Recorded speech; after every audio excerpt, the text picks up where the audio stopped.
Hello out there, doing another vinyl video, and haven't done one in a while. Did one back in January, and I showed all the records I got that month, but haven't done one since then, so I guess I'm gonna show all the ones I've got since then, or at least from February until May. Got a couple in June, but I'm gonna save that for the next video. Got a bunch here, and I didn't prepare for this, so I'm just gonna go through these kind of quick and see what I can come up with.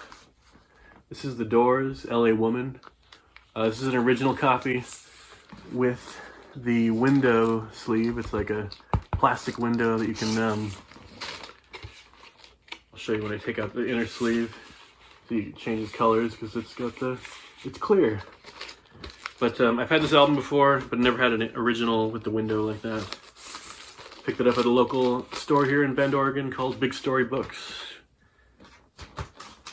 This was kind of like my grail for the years. My goal was to get this album, a vintage copy of this album, and finally got it. This is Nick Drake, Pink Moon. This is a 1978 UK copy, and you know, it's way too expensive to get a original UK copy or even like a original US copy. So I had those on my want list, but I also had like, you know, later 70s pressings on my want list. And even those were just out of my price range. And then one finally popped up for still quite a bit of money, but I was willing to buy it just to kind of get it off my list and finally own a copy of this. I've owned this before, but I've owned modern issues. So I always wanted to get a original vintage press of that. Pink Moon, one of the best folk albums of all time. This is a little less special, but still kind of cool. This is The Residents, Meet the Residents. A very weird album. If this was an original, it'd be worth a lot. Just a basic modern reissue, but I used to own this on CD and I'd play it a lot, and kind of a nostalgic thing for that. Kind of weird that this would be a nostalgic album, but I bought it because I used to be really into it, and thought it'd be a fun one to add to the collection. If you don't know about the Residents, look them up. They're an interesting band. They have been around since the early 70s, and they disguise their faces. I saw them live in Portland about 15 years ago. All right, this is Bob Dylan, Street Legal. And I own another copy of this, which is a original white label promo. But I bought this one because it's the remix version. They remixed this album in 1999, and it sounds a lot better. So found this at a local store. It's actually a local store that just opened here in Bend called The Vinyl Stop. Also got that Residents album there. So yeah, this one sounds a lot better. I'll probably be playing this one as a player copy.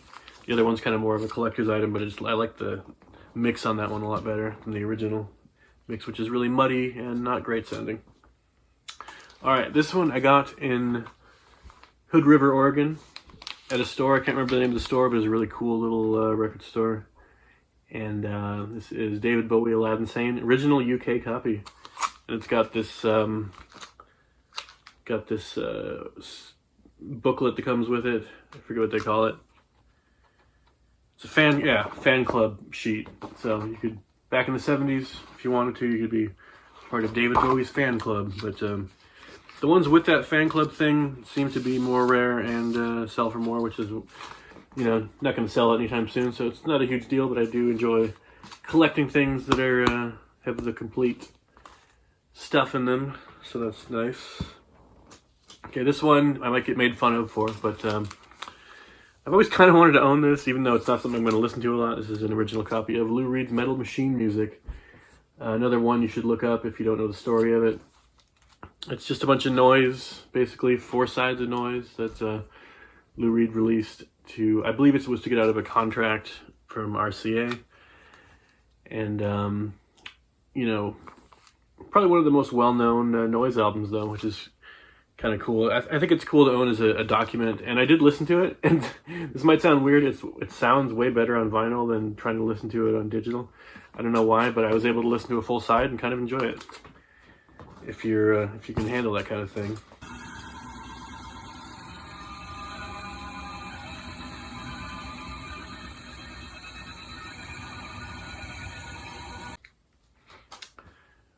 I got that Lou Reed album in Hood River as well at a store that sold clothes and records. And this is something that is interesting. I got this really cheap, this copy of Bob Dylan's first album, and it's the 6i. It is the 6i, which is very rare. Maybe not very rare, but definitely not cheap. They're usually in the hundreds of dollars range. It has tape on the cover, so yeah, cover's not great. And I played it, and I was actually stoked because the first side sounds really good. There's not a lot of noise. Unfortunately, the second side has some annoying lines that cause a lot of repeating ticks, which is something I really don't like. So it won't be my definitive copy. I have like a 65 mono copy as well, so that's like my more good condition copy, and this is a piece of history with the 6i, and if I want to play side 1, it sounds great. Someday I'll get a nice condition copy of that, but it's good to have that for now. This is something I've always wanted. It's a mono copy of Magical Mystery Tour. I'd heard these sound a lot better than the stereo copies, and they really do. They sound a lot better. Got this at that new record store in Bend, Vinyl Stop. Wasn't too expensive, and was happy to pick it up, and happy to hear the mono mix finally on that one. This was just kind of a fun one. They had a bunch of Japanese records at Vinyl Stop, and thought I'd pick up this Blondie album with the Obi strip. It's always fun to occasionally pick up an Obi strip Japanese record. This is called Auto. What is the name of this album again? Auto American by Blondie. It's got some good songs on it. This is one that's been on my want list for a while. This is Suicide's first album. I don't know if you're allowed to say that word anymore. It seems to be like people use unalive and stuff, but I don't know. I'm not used to that word being censored, so I'm just going to say it. But yeah, Suicide was a very influential punk electronica band from the late 70s. And some classics on here, like Frankie Teardrop's a classic, but not one I listen to a lot because it's a very dark and disturbing song. But the whole first side is just filled with songs I really enjoy. Very dark, but very memorable at the same time. Minimalistic. It's not an original US copy. It's got a red label. The originals, I believe, have a white label.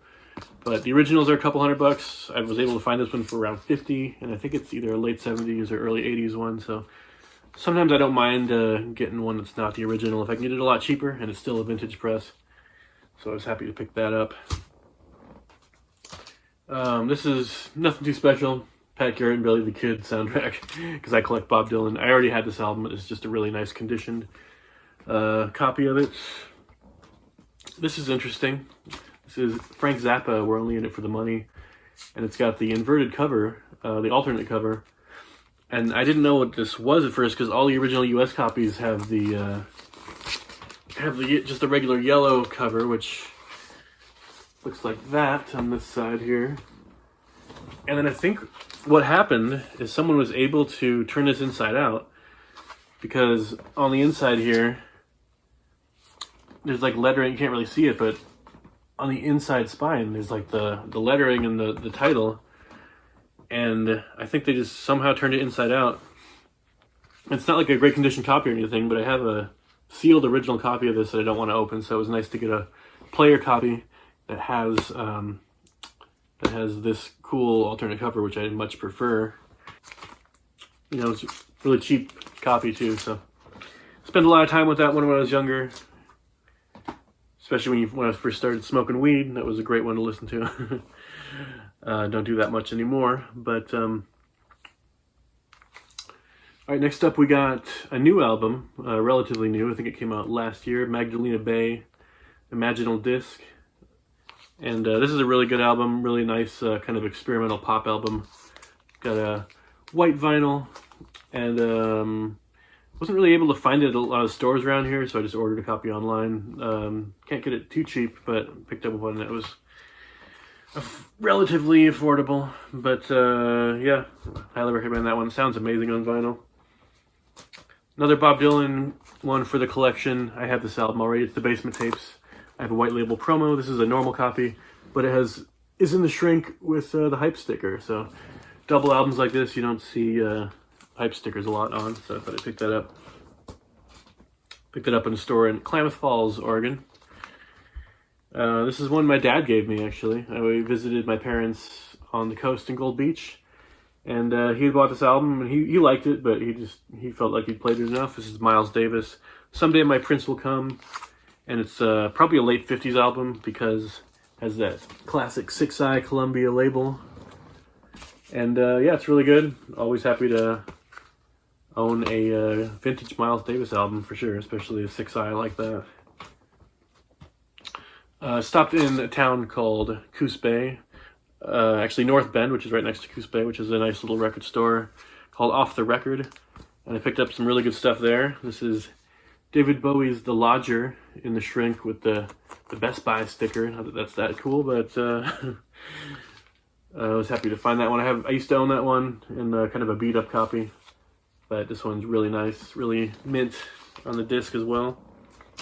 And this I just kind of bought because I had never seen a copy of Cream Disraeli Gears with the hype sticker and the shrink before, so they had that at Off the Record as well, and picked that one up. I don't think it's an original. I think it's like a 69 or something because it doesn't. The label is a little different, but still very cool to have a vintage copy of that with a couple of stickers on it. This is Roxy Music, For Your Pleasure. Just a really nice condition UK copy. The disc is like brand new looking, but it's the original UK copy. This is one I've been wanting for a long time. I'm kind of a, I don't know if Grail might be too strong of a word, but I've always kind of wanted an original copy of Safe as Milk by Captain Beefheart. I have like a early 70s copy that's kind of beat up, but this is a decent condition copy of original stereo press. Picked that up at Off the Record. Couldn't turn it down. You don't see him too often. This was the final one I got it Off the Record. Is Joy Division's Unknown Pleasures, UK copy from the 80s. I looked it up. Apparently, I think it sounds good, but apparently some people say that this one, which has the shiny cover, doesn't sound that good or something, and that you want the matted cover. But oh well, it wasn't that much, so I was happy to pick it up. This is probably the worst album I own 2 copies of, but this is Bob Dylan, Down in the Groove, another one from my Bob Dylan collection. And this is maybe his worst album, but I couldn't resist this because it's a promo copy with some stickers on it and a big write-up on the front and a gold stamp promo on the back somewhere in there. Yeah, right up there. So I'll probably get rid of my old, I think I have a European copy or something like that is my other copy. This is David Bowie's Pinups. Not my favorite Bowie album, but it's a 70s Bowie album. Always happy to pick one up in good condition like this. Okay, this is an interesting, this is just an oddball thing. I went to this town called Mitchell, Oregon. I like visiting kind of weird little oddball towns on my days off, and look up Mitchell, Oregon. It's right next to the Painted Hills, which is a beautiful area, which I visited as well. Got some good pictures out there. But there was one thrift store that had records there. Mostly stuff mostly, junk you wouldn't want to get. And these kind of caught my eye, so I kind of briefly looked them up online. They're not like, they don't sell for a ton. They're like 10 to 20 bucks or something like that, but they just seem like cool. I've never seen this before. It's 16.5 RPM. I have not tried to play them. It says not to play them on regular record players. It says, a word of warning, do not play this stereophonic record on a regular high-fidelity record player, and do not play with a worn or defective needle. It will destroy the quality of the record. So I don't know if that's a serious threat or not, or if that means I can't play it on my player, but 16.5 RPM. It's called Enjoy an Hour in Stereoland. So I got both of these. I mostly bought them to support the store. I said, how much do you want for these? And they said, I don't know, $5 each, which, I mean, for something I'm probably not going to play, probably wouldn't have normally bought it, but it's a little store in a little town. Might as well support them. Plus, they're kind of cool little collector's items. This I just never owned before. Got this at a local store in Bend, Smith Rock Records, and it's Queen Night at the Opera. So, never listened to Bohemian Rhapsody on vinyl before. Got to do that sometime before you die, right? This is Rolling Stones' Some Girls. This is my third copy I own of this. I own a sealed copy, and I own a Australian copy, which I'll probably sell. But this is the sealed copy has the hype sticker, of course, because it's sealed. But this is a copy in the shrink, opened with the hype sticker, so I can play this one. It's the original colorful one with the celebrity faces and all that. All right, and that brings us to the last one I want to talk about here.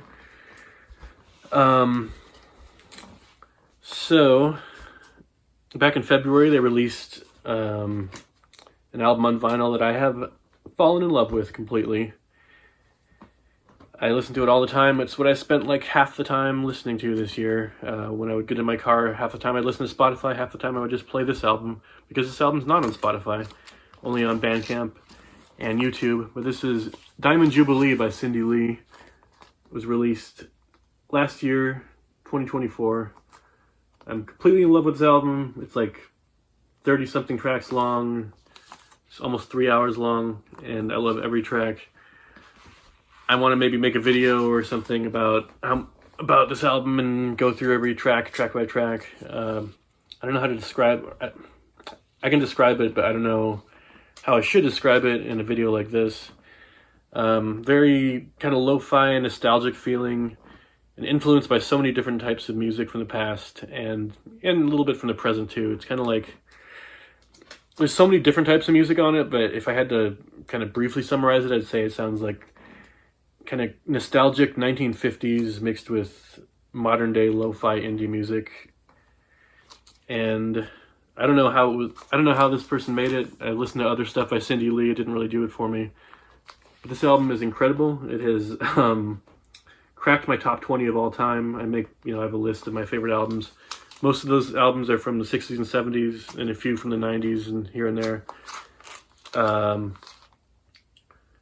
Nothing else from this century is that close. So I actually have 2 copies of it. I ordered this black vinyl version directly from the website, and then later I picked up this gold vinyl copy because I thought I should have that too.